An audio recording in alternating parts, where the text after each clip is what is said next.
Hi, everyone. Kartik Krishnaiyer here. Obviously, huge announcement this morning from USL about the formation of a first division men's professional league. USL already has a first division women's professional league, the USL Super League, which we cover very closely here on Beyond the 90.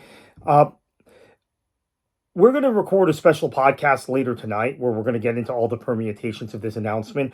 But I wanted to put something out there real quickly, which is that I think the timing of this announcement, as well as the potential motivations for why the timing was made, are very interesting.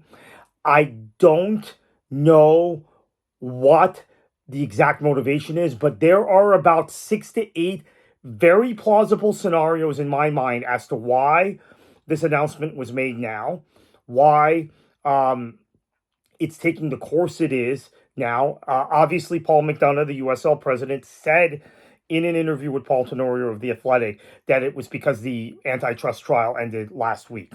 The USSF slash MLS versus NASL antitrust lawsuit.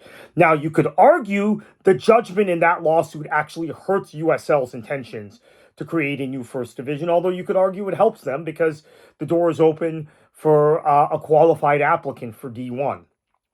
There are all sorts of other things potentially impacting this, like competition for expansion teams, USL League One versus MLS Next Pro, MLS having a very clear path to professional um, um, or path to D1 for teams that join their lower division league, whereas USL does not have that path.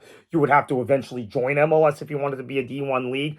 There's always the possibility that USL needs to have a D1 league to get the sort of sponsorship dollars that they think that they should be getting, especially considering they have two, or if you include Spanish language, three very good national television deals.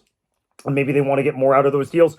There is also the possibility, and this is something we will talk about on our podcast, that USL has some angel investment or some magical foreign investment that is going to make it possible to bring 12 to 14 USL clubs, whether they're existing clubs or they're potential expansion clubs in D1 level markets, to a D1 level by the assigned date or the date that has been teased, which is 2027. A lot of things to consider, a lot going on out there. I have been talking to people all day. My phone hasn't stopped ringing. This is why I haven't actually had a chance to write an article other than the kind of short thing I wrote. I want to thank my colleague Daniel Feuerstein. He had a thoughtful take on it. I think it's very well worth reading Daniel's piece. Not saying I necessarily agree with his conclusions, but I'm saying it's worthy of a read. I think there is a lot to unpack here. So we're going to try and do that the next few days at Beyond the 90.